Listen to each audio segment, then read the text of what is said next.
So even though ang architecture niya pare-pareha lang, maglahi sila sa features on the use of memories. Okay? So ang 882 naara sa 2K ang memory. But for the 887, abot siya og 8K. Nya ang RAM niya mas dako, 368 compared sa 882 which is only 128. Nya maglahi po siya dire in terms of the number of IOs. Ang 887 up to 35 ang input-output pins niya, whereas ang 882 naara sa 28. Okay? So the rest of the features halos pare-pareha lang. Okay? Ang availability lang sa number of pins maglahi and the size of the memory. Okay? So mo nitong ingon ako niyo before na gituyo po da sa mga developer, okay? Para pod mo cater sa different requirements sa user. So let's say ang user nagkat-on na ni. Ganan ang user nga mas barato nga microcontroller with lesser resources. Kapuyan naman ang user magkat-on og bagong microcontroller. Okay, so to prevent that from happening, creates line variants with lesser resources. Okay? So, na guys, 1887. So again, let's stick here. Ito man. Kana ron sir, kay mahal kay na. Ang Kanang 816, 887. 887 tayo. Mas barato pa to siya compared ani 84A. Again, gipamahal na nila because it's a legacy type. It's one way of discouraging user and encouraging user to stop using that legacy device. For example, sir, Windows 10, support. Kita nyo na itaktangan yung support ba? Diba? Para dili na magamit. Nagyan ko yung Windows XP. Napa ba? No, po yung Naka pa din XP. Okay, so anyway, let's proceed to our next topic. Okay, so we have already learned how to make use of bit testing. Okay, so that means kung naka truth table, you can just simply solve that problem with bit testing. So imagine if I ask you to answer this problem. Okay, a 4-bit comparator. So pila ka bug inputs?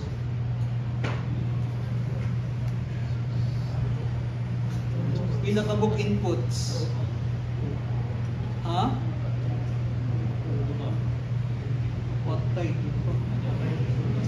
4-bit comparator gani. That means mo compare siya og duha ka 4 bits. So duha ka 4 bits, 2 times 4 is 8. So there are 16. Diba? 16. There are 8 inputs. Okay? Can you use GAP? So there are 8 inputs. So with 8 inputs, how many possible combination? 256. So imagine, pila ka bit testing? 255. Lingaw kayo no? Ganahan mo muhimo pa ng activity. Exam na lang ipas no? Okay? However, there are other ways of implementing this type of problem. Okay?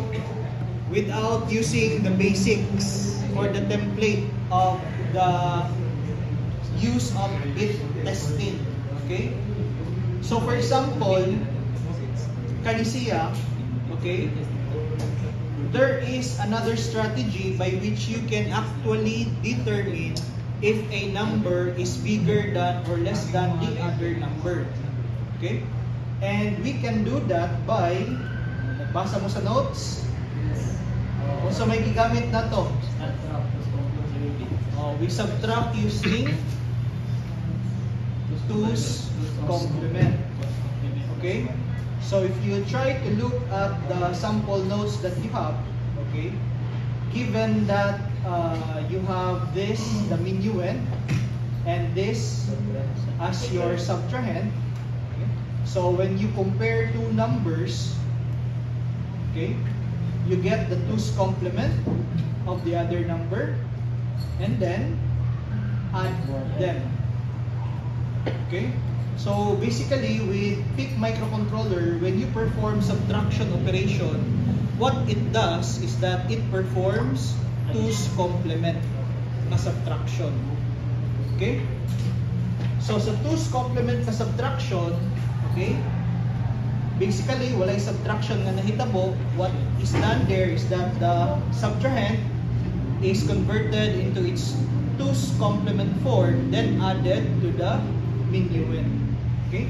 Now, after adding it, if the result gives you 1 as a carry, it would simply mean that the minuend is greater than the subtrahend. Okay? That is when you perform subtraction operation. Yeah, move 1 si carry. Okay? So kung may carry, mas dako si minuend compared ni subtrahend. Positive man ang result. However, if mas dako, okay, ang ato ang subtrahend compared ni minuend, just like in this example, di ba, walay carry. So what will we do if walay carry? Get the 2's complement of the answer again and put a negative sign, indicating that the result is a negative number because the subtrahend is greater than the minuend. Okay? So that means ang bantayan nanday nato is ang carry. Okay? So ang carry, asa man na nato i-monitor si carry? Sa status register. So which bit? Bit 0. So all you need to monitor the I is ang bit 0. Okay? So if carry is equal to 1, then therefore the subtrahend is less than the minuend. the subtrahend is less than the minuend. If the carry is 0, The minuend is less than the subtrahend. okay. Now what if equal? 0 bit. Okay. So si 0 bit ato ang bantayan. Bantayan pa ba nato si carry? No need na. No need na. Okay? So bantayan lang nimo si carry if ang 0 bit flag nimo naka-0. Okay? Kung wala na maka-0 si 0 bit flag, meaning ni 1 siya, that means equal ang minuend o subtrahend. So there's no need to check the carry. Okay? So mo ang strategy gamito na to. I-check daan ang 0 bit flag. If the 0 bit flag is 0, then you go check the carry bit. If the carry bit is 1, then it's a positive number. Okay? Or your minuend is greater than the subtrahend. If the carry bit is 0, then the minuend is less than the subtrahend. Okay?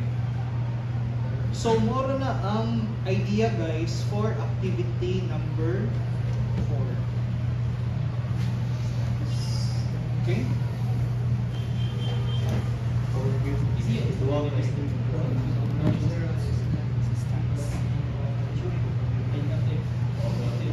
So, okay na?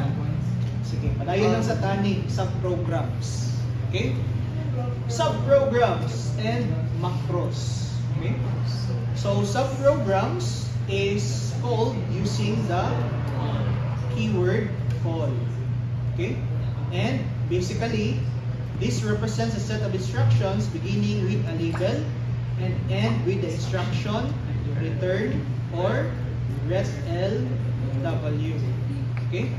Unsa man ang return? Okay? So ang return essentially gives you the ability to go back to where you last jumped from your program memory. Okay? So kung nakahinumdum mo last time, okay, di ba natay hardware stack. So every time you use call, ang last jump point nimo is stored in the stack. So gi-push niya every time mo gamit count call. And the moment you encounter the keyword return, it issues a pop command to the stack para matultulan niya asa siya last ni ambang. Basically, that's how functions work. Okay? Yung sa ng RET-LW.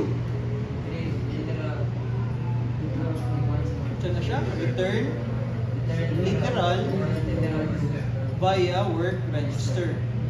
So, this is a command that we will be using if ganahan ka mo create og subroutine that is capable of returning a value. Okay? So, kung mogamit kag return, mura ra din siya function nga walay i-return nga value. Or void. But kung RET-LW na ay ma-return nga literal value. Okay? So, just to demonstrate lang. Ang kanang return LW sir, kung unsay na sa imong literal or sa imong work units. Ang RET-LW requires a parameter man. A literal parameter.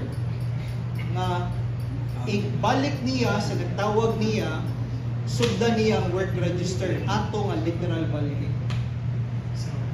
So meaning, kung gigamit na nimo nga subroutine para mo provide nimo value, ang value adto nimo paod sa work register. Okay? So dili siya pareha ng ato ang function ba na ay return type siya, gamitan na nimo equal sign, mahatag na. Di ba? Ang value ng imo gipangayo. But for this one, again, you can only provide that information via the work register. Agi jud tanan ni work register ang info. O sa man po kara.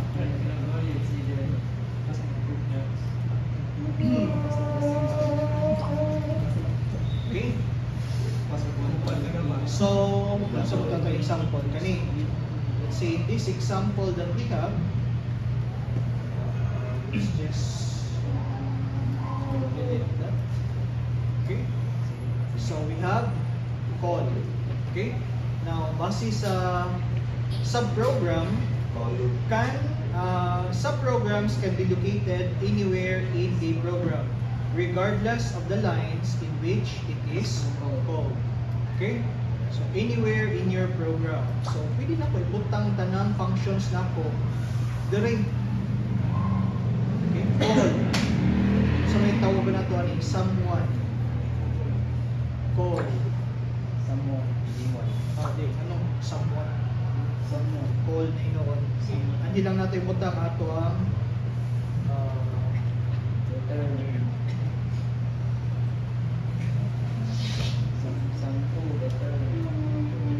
so let's just try to call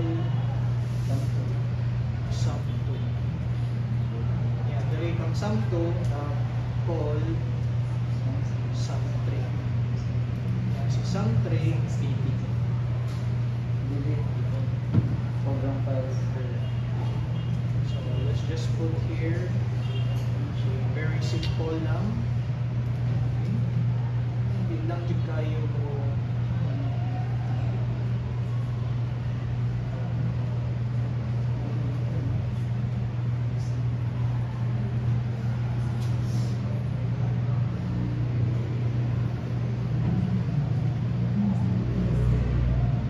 okay.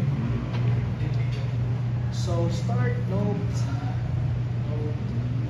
call sum.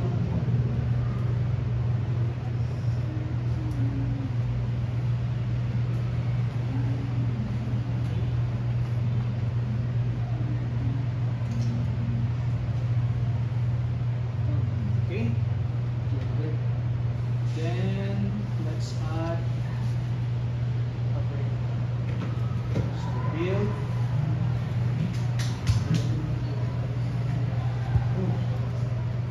Then debug.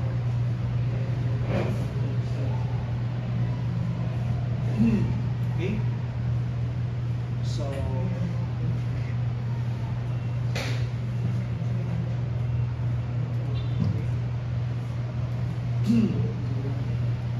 so run. Ito ang ipakita sa ato ang hardware stuff. sir. Booster.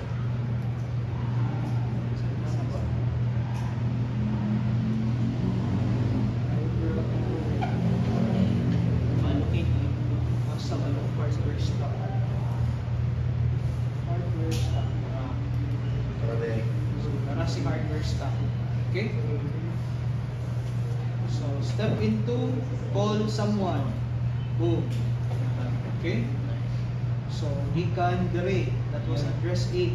Then 78 sa Mongolia. So, if you try to look at the program memory, katong call, okay, was actually derived from this one, diba? Call D. So, sa hardware stock, so i-monitor ang kanang linya. Then 78. Then 78 Yeah. sa Mongolia. We now go to okay. Kanina po, unsam ni siya, address E. Sound 2. Okay? So, i-push na po niya another address. Okay? So, dire, agi na po niya sa sum tree, push na po. Okay? 1-3, that is in hex, sum hex.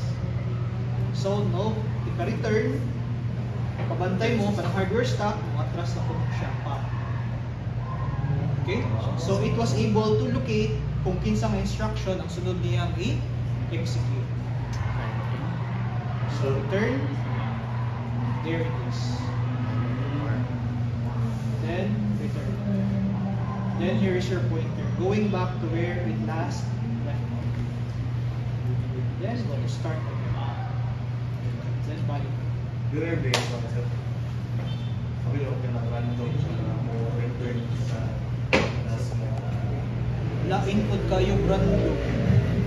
Okay, imagine himo kag program niya when you issue a call command, wa ka kabaw asa siya mobalik. Iba. Imagine pila ka buksakyanan makabangga siguro na. Pero pwede na po kung sir na mauinod ng return someone sa pinaka-post. Sa return. Kung magingan naman gani ka pinaka-ubos niya, why structure ang program ito na lang gamit ka. Both na lang. Parang balik na ganito. Para ikaw ay nahibaw kung asa siya mo jump. Okay? Kani is used for structured na programming. Okay? So you'll be able to identify kung kinsay last location na nitawag sa kanang function. Okay? So again, this is the idea of functions in C programming. Okay? So every time you issue a function call, of course, i-monitor na niya to where it last jump. Kay the moment nga mo end ang imong function, balik man siya sa kanang line of code. Okay? So, mao na guys ang sa subprograms. Again, it can be located anywhere in the program regardless of the lines in which it is called. Ang kataw pa sir, return LW. Ang ret LW, unsa may gamit anang ret LW. So again, ret LW, mag-add ka dira o 0. Okay? FF. Mga receiver. So meaning, bantayan na nimo ang work register. Okay? So the moment na mahuman niya basa si sum 2, mo return na siya value nga FF via the work register.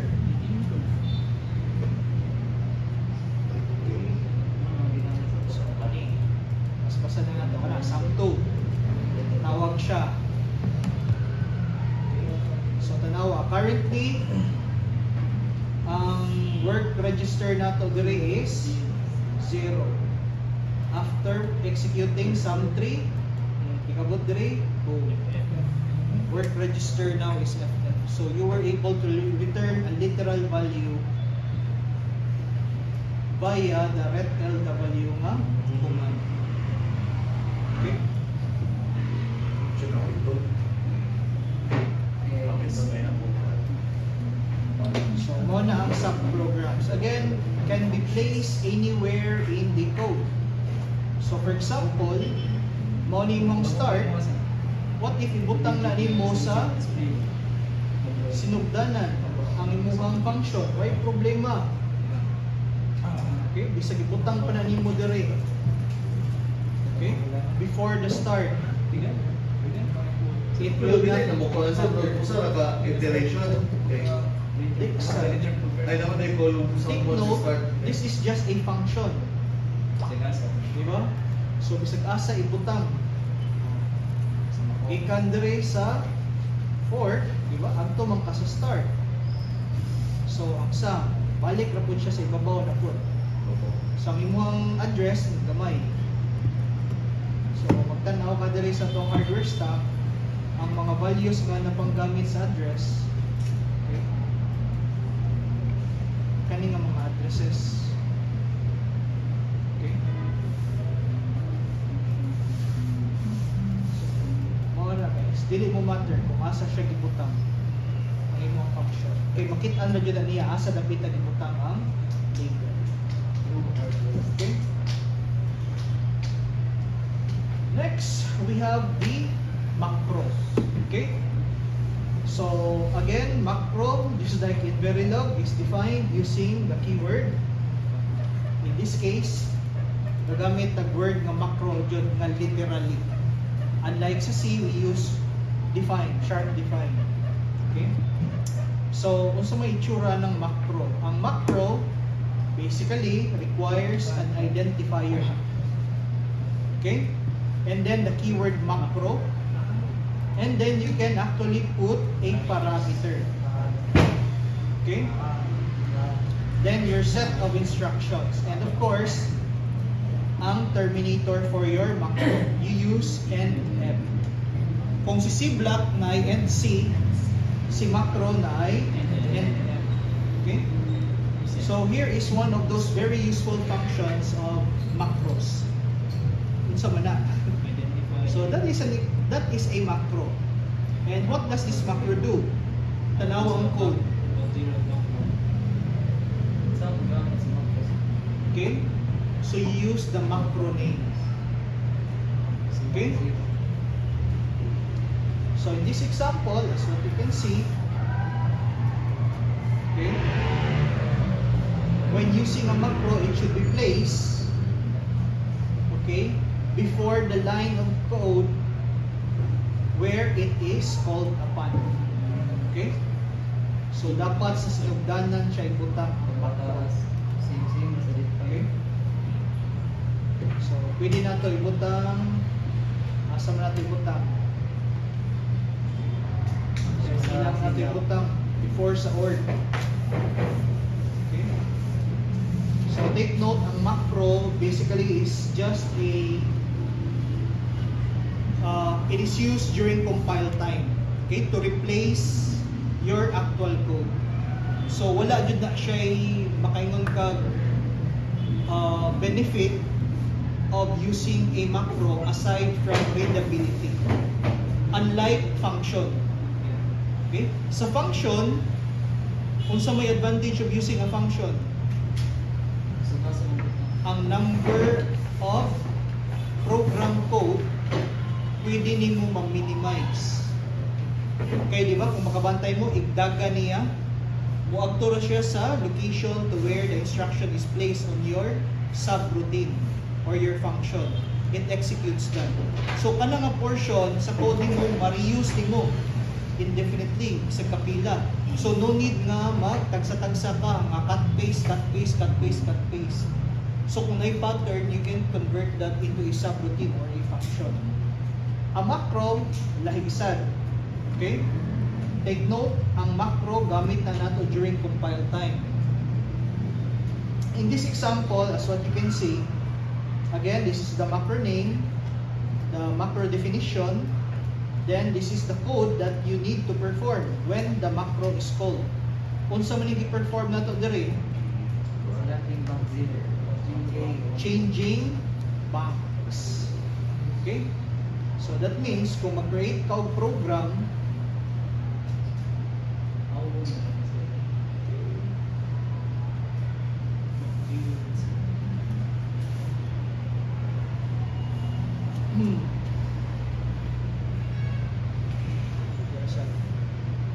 start.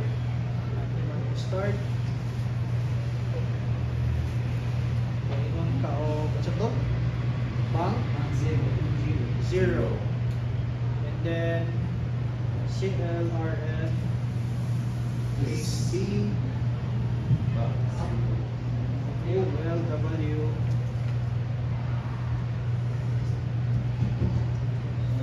0x0F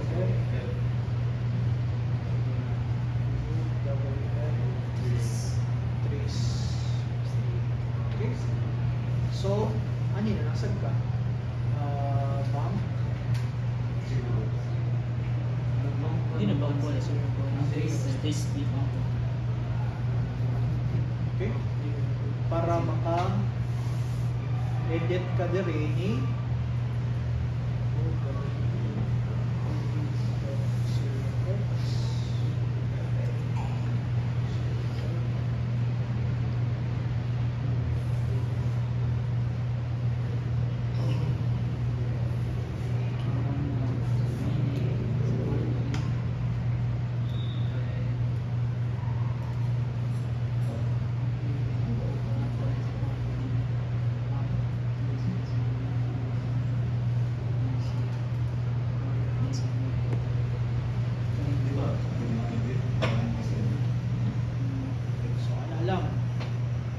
Okay, of course, you don't need to constantly modify this, di ba? Kas-ara man na ang pag-teach sa direction. Okay?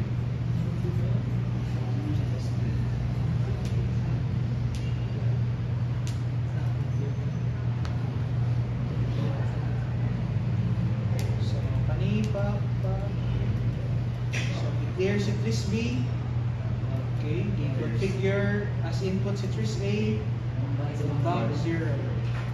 Then comfort B, add registers.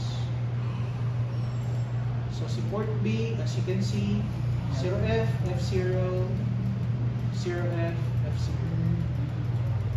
So makita na to si port B dira is constantly changing. Okay, toggling every time na move and person. Kung sa'yo gamit yun day sa macro sir, readability. Okay? So, pwede nimo ma-shorten ang imuhang code.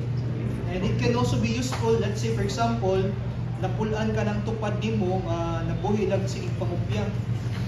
Pwede ka maghimo og macro dira nga customize para nimo.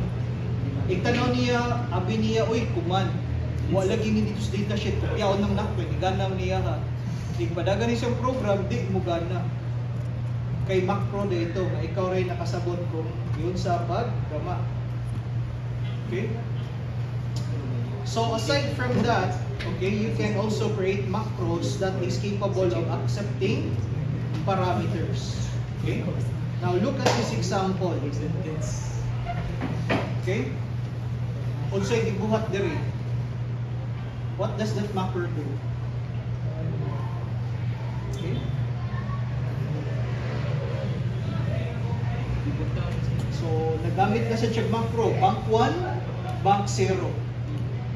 Unsa man ang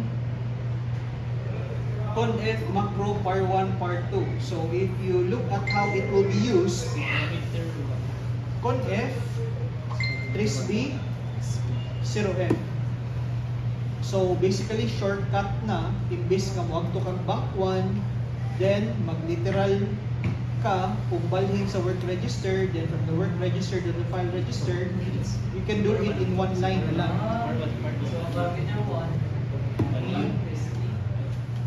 So kaning par 2 is the literal value, di ba? Kani par 1 is the file.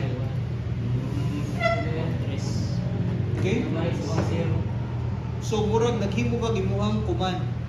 But again, it really does nothing when it comes to optimization sa program memory. Kaya ano man, igtanaw nimo, though it is a single line sa imong code, pero mura ra makaga-cut and paste ani for this one. Then replace ani mo si par 1 with the file, par 2 with the literal value. So basically, when you compile this, mataas ra gyapon mo ang code. Okay? Yeah, pati po siya gamiton. Pati siya gamiton in the sense that, let's say for example, kanina. Okay? So imagine guys, if let's say I do this.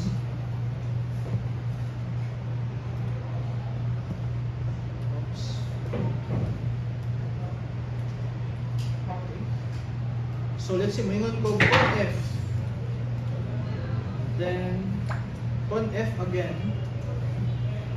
Trace A. 0x00. Something like that. So imagine what you are actually doing is mura ra kagay ani.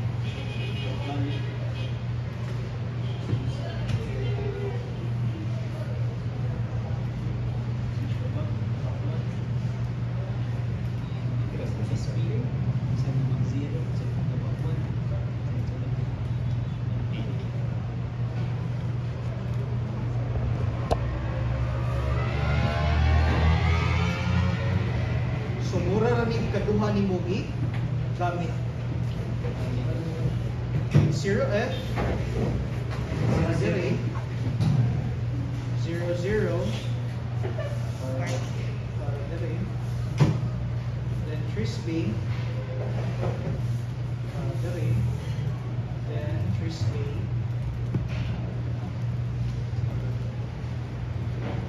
So of course kani si bank 1 bank 0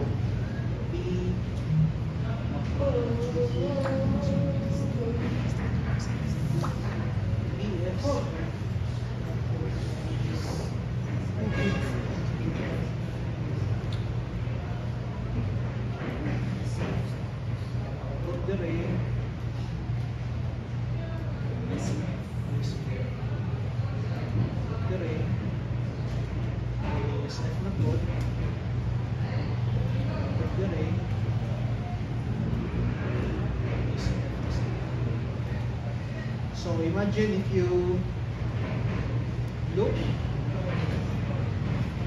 at the lines of code being utilized,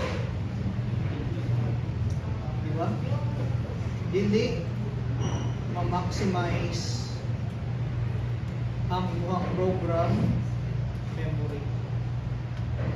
Okay? Diba? Kabantay mo? Yes. Ni sulod ka sa bank 1, nag-modify ka ni Trisby, gawas ka sa bank 1, balik ka bank 0. Diri ni balhin na pud ka og bank 1. Then imo na sang gi-modify si Trisby. Then balik na pud ka bank 0. Nasayang ang duha ka program memory. Pwede ra man na siya wala na kay naman ka sa bank 1, so do it there. Also for Tris-A, di ba? Pwede man na nimo ma-shortcut na lang since 0 man. Pwede rin nga na. So imagine, pila ka buok program memory ang atuang na-save. Okay?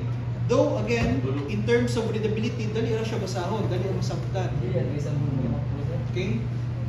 For me lang, murag in terms of kanang let's say constraint ang imong program memory, I don't suggest using macro.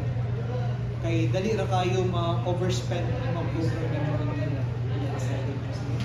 Unless of course, pareha tong bank 1 ug bank 2, di ba? Single line naman, okay ra.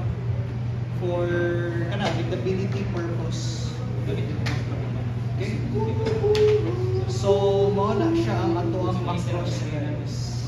Okay? So again, advantage. Pagkanta ko ni Cristo ba? Release ka rin. So, again, advantage of using macro is legible and flexible. However, the amount of memory use is really not safe. Okay? So, wala optimization use when it comes to the amount of memory used in the program memory. Okay? So, I think mao lang sana for now. Okay? So, So as you can see here, the macro stands for its definition codes, sparing the programmer from additional typing ra. But when it comes to the use of the program memory, dili it siya advantageous. Okay? And sige. For now, what I want you to do is to create a program for your activity number 4. Okay? So, picturein ninyo daan, guys. So, what are the commands na ito ang gamiton? Again, gamit nga po na ninyo si BSF, BCF, move LW, CLRF, bit test file, skip if clear, or bit test file, skip if set. Depende ninyo kung asa mo mas hiyang. Himantay ba mo og 1 or himantay ba mo og 0? Okay? Then, sub WF. Okay? So, we use sub WF to perform subtraction. Para ang bantayanan lang nato is ang carry o ang 0 bit flag. And also, explore the use of swap if. Okay? And the use of and LW. Okay? So, magamit din ninyo ang swap if o and LW para matransfer ninyo ang data nga na-read sa port. So that when you do subtraction, same ra og scale ang imuhang value. So take note, once you look at this, ang first set of variable nimo, 4-bit, is located on RB0 to RB3. Ang second number nimo is located on RB4 to RB7. Lahi siya weight. So dapat, di ba, if you compare these two, dapat pareha sila og weight. So gamit kayo dira ang swap nga command. Di ba? Kay unsa may porma ni, this is A, this is B. Okay? So ibasa nimo ni A, you remove the upper nibble. Use and. Nya ibasa na sa nimo ni B, iswap. Then i-and na po nimo para matangtang si A. Then you do the subtraction, then you do the checking of the 0-bit flag and carry bit flag. Okay? So take note, natay tulo ka output, guys. A is greater than B, A is equal to B, and A is less than B. So save your file with the file name WS. Again, XX refers to your workstation number. Kay naay lami kay duklon ganina. XX yung gibutang gihapon. Ako na po kanina. Gab. Kiman inas lagam, ayaw na sa bangkahig. Birthday mo na. Okay, so again, paki-picture na lang daan. Sir, ang paano ba ang output sa pwede na? Paano